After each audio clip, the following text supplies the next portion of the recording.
కీర్తనల గ్రంథం 64వ అధ్యాయము. దేవా, నేను మొరపెట్టగా నా మనవి ఆలకింపుము. శత్రు భయము నుండి నా ప్రాణమును కాపాడుము. కీడు చేయువారి కుట్ర నుండి, దుష్ట క్రియలు చేయువారి అల్లరి నుండి నన్ను దాచుము. ఒకడు కత్తికి పదును పెట్టునట్లు వారు తమ నాలుకలకు పదును పెట్టుదురు. యథార్థవంతులను కొట్టవలెనని చాటైన స్థలములలో చేదు మాటలను బాణములుగా సంధించుదురు. వారు భయమేమియూ లేక అకస్మాత్తుగా వారిని కొట్టెదరు. వారు దురాలోచన దృఢపరుచుకొందురు.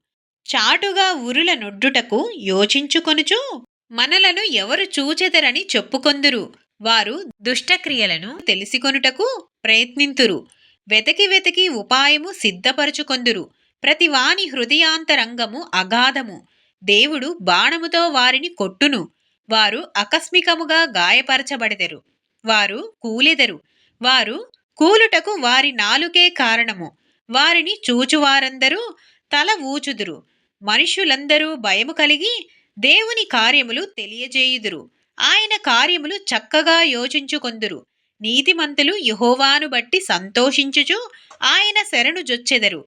యథార్థ హృదయులందరూ అతిశయిల్లుదురు. ఆమెన్ ప్రభువా.